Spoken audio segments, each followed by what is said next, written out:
He was sold into slavery for teaching a king to think. Have you ever wondered, where do big ideas come from? Ideas about truth, justice, what makes a good life? Well, over 2,400 years ago, in ancient Greece, a young man asked those same questions, and his answers changed the world forever. His name, Plato. But Plato wasn't always a philosopher. In fact, he almost became a poet. Born in Athens around 428 BCE, Plato came from a wealthy, powerful family.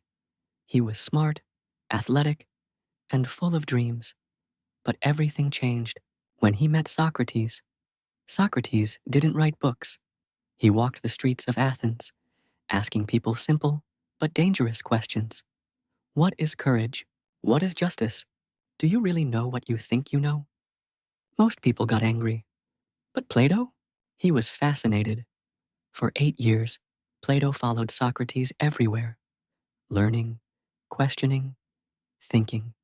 Then, tragedy struck. The leaders of Athens accused Socrates of corrupting the youth and not believing in the gods. And in 389 BCE, they made him drink poison. Plato watched his teacher die, and in that moment, something inside him broke and rebuilt.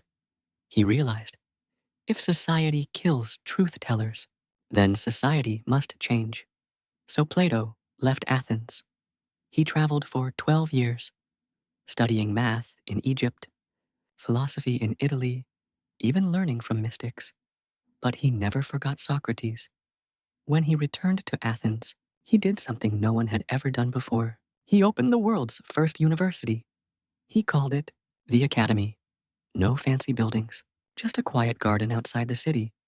But inside, minds exploded with ideas.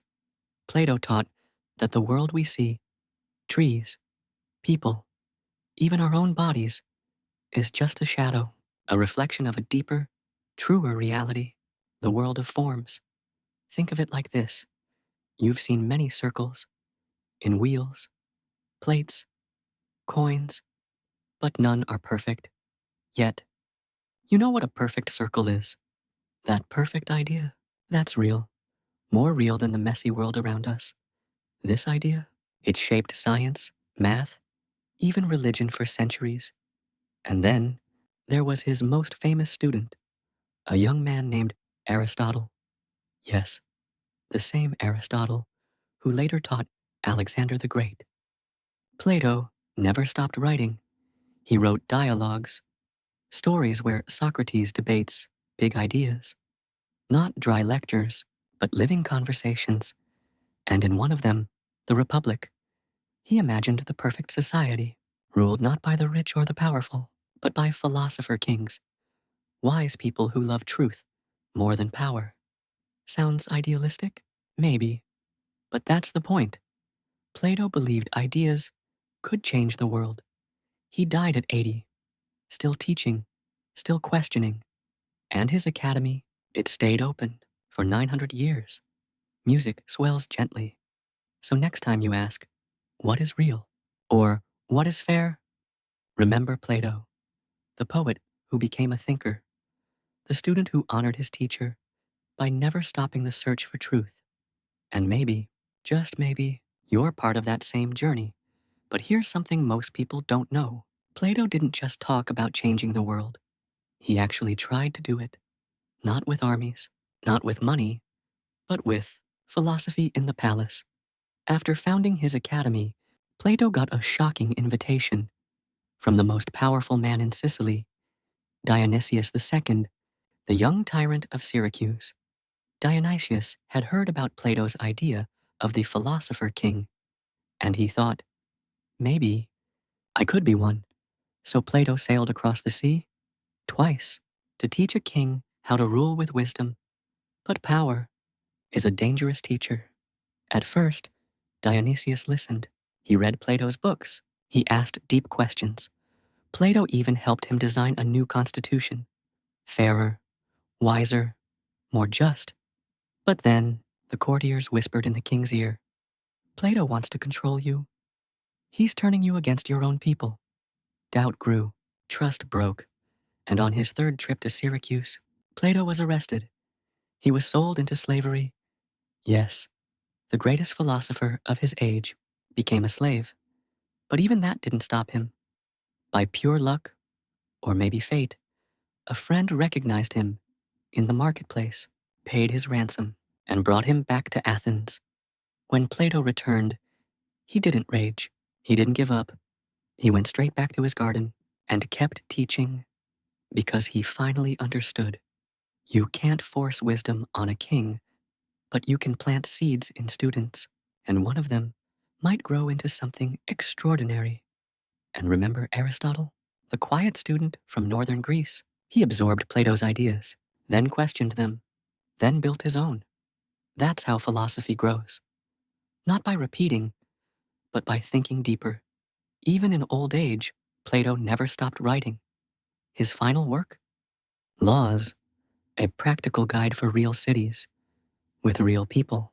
Not perfect philosopher kings, but ordinary citizens trying to live well. He knew now, perfection is in the idea, but progress, that happens in the messy, beautiful world we actually live in. And when he died, surrounded by students, in the academy he built, they buried him on the grounds, right where he'd walked, talked, and dreamed for over 40 years. Music swells softly, then softens. So what's Plato's real legacy? Not just platonic love, or the word academy, but this. He taught us to question, to look beyond what's in front of us, to ask, is this just? Is this true? Could it be better? And that habit of thinking deeply, clearly, courageously, that's the gift he gave to the world. And now, it's yours. So, we've walked with Plato, from the streets of Athens to the courts of tyrants, to the quiet garden where ideas grew like olive trees. He lost his teacher. He risked his freedom. He dreamed of a world ruled by wisdom. And when that dream didn't come true, he built something even more lasting. Place where questions matter more than answers. That's the real miracle of Plato. He didn't leave us stone temples or golden statues. He left us a habit, the habit of looking deeper, of asking why when others accept because. And that habit, it lives every time a student raises their hand in class, every time someone chooses truth over comfort, every time you pause and wonder, is there more to life than what I see? Plato believed the soul is like a prisoner in a cave, watching shadows on a wall, thinking they're real. But if one person turns around, sees the fire, walks outside, and sees the sun, they must go back, not to laugh at the prisoners, but to help them turn their heads. That's what Plato did.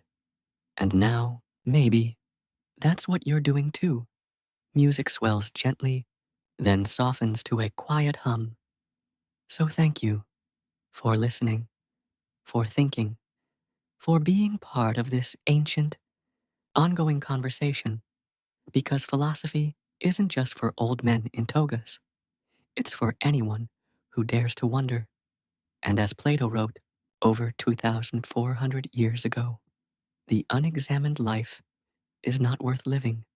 So keep examining, keep questioning, keep learning, not just English, but how to live. Final gentle chord. On-screen text appears slowly, one line at a time. Plato's Academy closed in 529 CE, but his questions, they're still open. Subscribe for more true stories that teach English and awaken your mind. You're not just learning a language, you're joining a conversation that's lasted 2,400 years.